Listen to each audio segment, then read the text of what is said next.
Double engine वाला ये विमान था, अगर एक इंजन भी अगर फेल हो जाए तो एक इंजन के दम पर वो लैंड कर सकता है। जी बिल्कुल बिल्कुल, दो इंजन का मतलब। और अगर नोज के बल पर सीधे प्लेन अगर नीचे गिर रहा है तो इसका क्या संकेत है?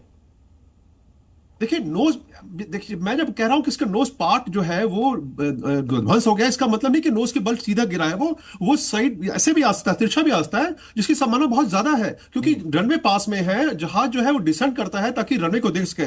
जब तक रनवे दिखता नहीं कोई भी पायलट लैंड नहीं करता। ये सामान्य प्रक्रिया है। आप लोग भी ये तस्वीर देख पा रहे होंगे, ये टेल पोर्शन है उस विमान का।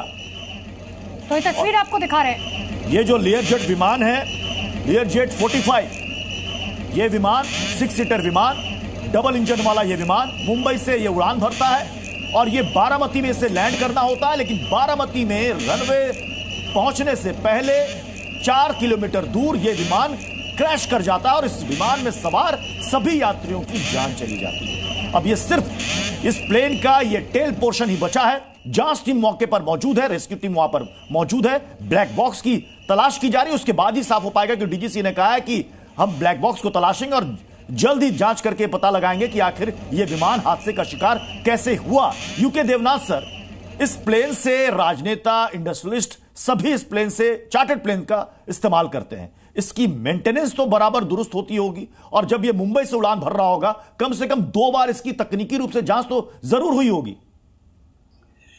इसमें कोई शक नहीं है कि जब भी कोई वीआईपी प्लेन उड़ता है, चार्टर्ड प्लेन उड़ता है इस तरह से एक वीआईपी के साथ, तो जो चार्टर कंपनी है वो अपना best pilot, best engineer, best maintenance crew को वहां पर लगाता है। डीजीसीए रूल्स भी बहुत क्लियर हैं कि टेक ऑफ के पहले हम बोलते हैं एफएफएस, फर्स्ट फ्लाइट इंस्पेक्शन, क्या क्या किए जाएंगे, जिसमें इसके engine, hydraulic system, pneumatic system, electrical system, landing system, सबसे बड़ी बात है जो एवियोनिक्स हैं जो कि लैंडिंग में मदद करते हैं उनकी टेस्टिंग की जाती है। एक और चीज जो मैं बताना चाहता हूं कि इस तरह का विमान क्योंकि डिप्टी चीफ मिनिस्टर थे तो आमतौर पे वो टेक ऑफ तभी करेगा जबकि डेस्टिनेशन एयरपोर्ट जो है वहां से ये रिपोर्ट आ जाती है लैंडलाइन पर या मोबाइल पर या सरकारी चैनल से कि डेस्टिनेशन एयरपोर्ट में सारे लैंडिंग एड्स सर्विसेबल हैं, सारे इंजीनियरिंग सर्विसेज काम कर रहे हैं, एयर ट्रैफिक कंट्रोल और रेडार दुरुस्त है, विजिबिलिटी दुरुस्त है। क्या होता है, ये सारे जो पायलट हैं इनको अच्छी तरह से ट्रेन किया जाता है कि ये हर तरह के मौसम में लैंड। संभावनाओं पर ही बात कर रहे हैं सर, ये भी एक संभावना, कुछ लोग ये आशंका जाहिर कर रहे हैं कि हो सकता है कि कोई बड़ा पक्षी आकर टकरा गया हो। लेकिन क्या अगर कोई बड़ा पक्षी आकर लेयरजेट 45 से टकराएगा तो क्या यह स्थिति हो सकती है? देखिए, जेट इंजन में अगर एक बड़ा पक्षी आके टकराता है तो ऐसा हो सकता है, लेकिन लेयरजेट 45 की संरचना ऐसी होती है कि अगर बर्ड हिट की वजह से एक इंजन शटडाउन होता है तो दूसरा इंजन चलता रहता है और पायलट को हमेशा बहुत अच्छी ट्रेनिंग दी जाती है कि अगर उसका एक इंजन शटडाउन हो गया बर्ड हिट की वजह से या किसी भी कारण से, तो वो तुरंत महज आधे सेकंड के अंदर दूसरे इंजन का जो आरपीएम है यानी थ्रॉटल है थोड़ा बढ़ाकर। आपने बहुत इंपॉर्टेंट बात बताई कि अगर एक इंजन बंद भी हो जाए तो दूसरे इंजन के साथ लैंडिंग की जा सकती है। लेकिन पांडे सर, मैं आपसे ये बात जरूर समझना चाह रही हूँ, ये जो तस्वीरें आप देख पा रखे हैं, आपने इतने साल एविएशन में बताए हैं, आपको ये तस्वीरें देखकर क्या समझ आ रहा है? क्या खामी रही होगी कि ये प्लेन जो है वो लैंड नहीं कर पाया? और क्योंकि जो हम देख पा रहे हैं वो खेतों में लैंड हुआ, ये पूरी तरीके से क्रैश हुआ, इसके बाद जो है ये हादसा हुआ। आपको क्या समझ आ रहा है सर ये तस्वीरें देखकर? देखिए, जो 3 एलिमेंट है जिसके आधार पर मेरा जो आकलन बेस आधारित है, वो पहली बात जो 3 फैक्टर वो ये कि मैंने जैसे कहा कि उस समय विजिबिलिटी इतनी नहीं थी, यानी कि लो क्लाउड की संभावना बहुत रही होगी। देखिए, एग्जैक्ट वेदर तो अभी थोड़ी देर बाद में रिपोर्ट्स आएंगे तो मालूम पड़ेगा।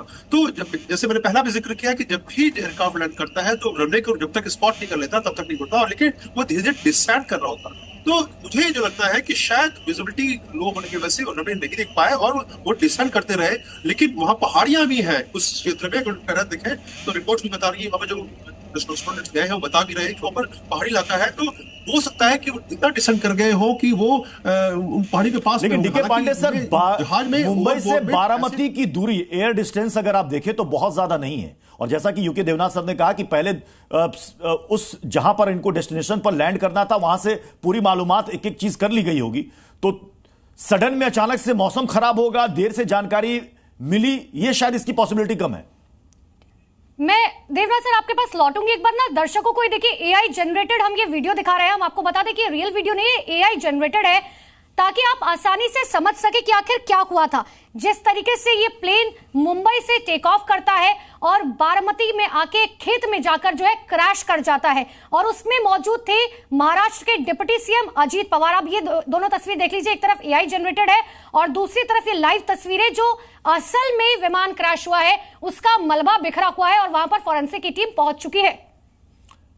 और ये देखिए, ये है आपको हादसे वाली जगह की तस्वीर। अब आप प्लेन के उस हिस्से को देख रहे हैं जो आपको नजर आ रहा है। ये प्लेन का सिर्फ पिछला हिस्सा ही बचा हुआ दिख रहा है थोड़ा बहुत, और बाकी सारा कुछ जलकर खाक हो चुका है। वहां पर जांच टीम वहां पर मौके पर मौजूद है, पुलिस की टीम वहां पर मौके पर मौजूद है। सबसे पहले जब यह विमान हादसे का शिकार हुआ, आसपास के ग्रामीण वहां पर पहुंचे और उसके बाद वहां पर दमकल विभाग की टीम पहुंची, प्रशासनिक अमला वहां पर पहुंचा। डीके पांडे सर, ये जो मौसम के बारे में जानकारी, चूंकि मैं डिस्टेंस की बात कर रहा था कि मुंबई से बारामती बहुत ज्यादा दूर नहीं है, अगर मैं एयर डिस्टेंस की बात करूं तो सारी मालूमात उनको पहले से थी कि मौसम कैसा है और वहां लैंडिंग का वक्त क्या होगा, और उस वक्त रनवे खाली था।